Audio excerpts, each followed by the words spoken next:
perfect physique is like, you know, beauty is in the eye of the beholder. So you have different types of physique. So which kind of physique do you like? You know, you have your Frank Zane kind of, maybe that's more like Michelangelo's David or something. And then you got myself, maybe it's more like a Hercules type physique. So you've got different types of physiques.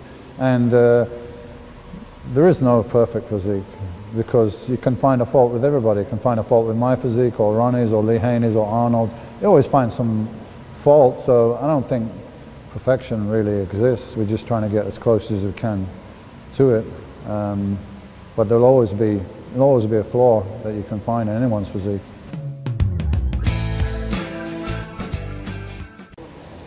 I would say they're correct, because guys are chasing the size, but they're not putting the work in, so they're not looking the same as the guys that, you know, back in the day, myself and Ronnie, that were big but super hard and dense, because we're hammering every day in the gym with heavy weights. People are taking a different approach now, and they look bigger but softer and more waterier and so on. And of course, guys now have a lot of distended stomachs, which maybe started in the 90s because we're getting bigger and bigger. So yeah, maybe we're responsible for it. People trying to chase that, but not really being able to achieve it. So they're shooting for the size, but they're not shooting for the quality at the same time. And I think with myself and Ronnie, we set the standard so high, it's very hard to do that. So we've almost taken a step back a little bit, in my opinion. I think you have to be a little bit crazy to be extremely good at anything, really. You know, the average mindset is not going to make you number one in anything, in business, in any kind of sport, in bodybuilding or anything.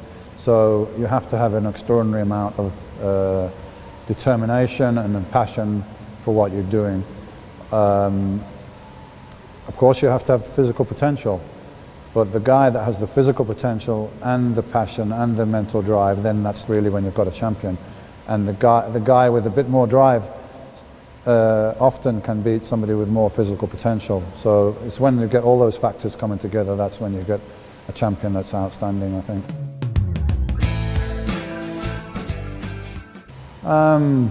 Well, let's be frank, we're all professional bodybuilders who use steroids, and there's some possible health risks for that. I wasn't worried about it, I was just being aware of it, and try to keep an eye on my health with blood tests and so on and stuff like that.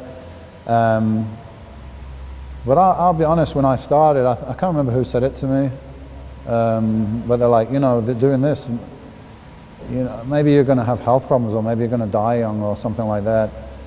But when you're 25, you don't give a shit. You know, when you're 25, you just want to be the best in the world and be Mr. Olympia. So when you get older, I think you start thinking about it more. Everyone when they're 25 thinks they're indestructible, you know, we all do crazy stuff, drive too fast, you know, when you get older you start thinking about it. So now I probably think about it more and think, wow, I put my body under a lot of stress doing that.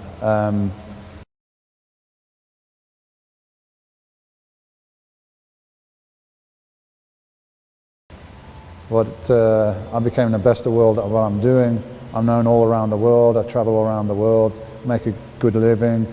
I totally changed the trajectory of my life through bodybuilding. So, you know, it's risk versus benefit ratio. And I always tell people that if they want to go down that road, that's up to them. But unless you're competing and you're making a living from it, is it worth it? For me, I would say no. That's up to the individual, but that was one of the reasons why I was like, if I don't place top 5 in a first pro show, there's another reason why I wouldn't continue it, because I couldn't justify also the risks involved with that. All bodybuilders narcissists?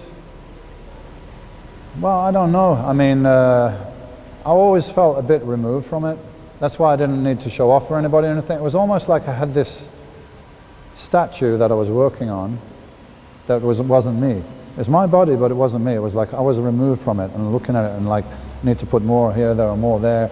And I want to take this finished statue to the gallery where all the art experts are and show them when it's finished. I don't want to unveil it until it's finished. And I only care about what they think, because a person on the street doesn't know about this artwork. So for me, that was it. So I like to think I was not too narcissistic about it. It was just a competition, and I did what was required to win it. But yeah, you have that part of the sport, of course, which is it's a bit of a turn-off for me, and it's much more apparent now than I think than it was back then. Because people do it now just for the look. Majority of people, for instance, that take steroids now, probably 95%, they're never going to do a competition. They just see it as a quick route to get what they want to get. I was talking somewhere before, and I'm like, you know, guys now with steroids is just a bit like women with breast implants or Botox. It's just a quick fix to get that look that you want to get and you think it's appealing, and it's a quick route to do it. That's it. Well, when I competed, you had bodybuilding, you had male bodybuilding, and you had female bodybuilding. So it was just bodybuilding. Now you have bodybuilding, you have classic physique, men's physique, bikini, fitness, figure, so on. There's a whole industry now around it, and it seems to me to be much less of a sport now. For me now it's much more material and superficial than it was back then. It was just more of a serious sport, where now it's a whole industry and it's great. More people are going to the gym, whether they're doing CrossFit or bikini or I don't really care. It's great that they're going to the gym. So that's a good thing, but it has changed from the way things were when I was competing, and I'm still from that generation. I'm still old school, so you know, that's the period that I like the most, when it was serious bodybuilding. Yeah, it's an industry. It's an industry now. It's a huge industry, and the more people that participate in the industry, the more categories they have, the more money is available. And you know, these categories like men's, I don't know what it is, where they wear these long shorts and they don't need to train legs. I can't remember what it's called. And then they got a women's bikini contest. I mean, let's be straight about it. These are quite easy to compete in. You know, if you're a young person, you're quite lean, you could train for 12 months maybe and do a bikini or a men's fitness or whatever it's called. So it's more accessible, there's more people that can do it, whereas bodybuilding was a lot harder, and you've got to train for maybe years before you think about doing your first contest. So the industry's grown, there's more people going to the gym, that's great, but I kind of missed the, you know, the hardcore days from back then. I don't know, because I don't really know the people you're talking about, but you don't even need to compete now. I mean, that was really the only route for you to make a living from the sport.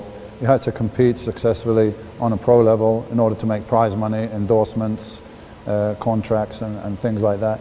Now people can do their own promotion through social media, and if you've got a few million people following you, you can make, you know, you can make a lot of money without necessarily going to compete. So it's a different day, and the physiques are differently. Even in bodybuilding now, the quality of the physiques is not as it used to be, I believe. The guys are big, but they don't carry the conditioning that we used to. So I don't really know what people are doing differently, because I'm not that close to it.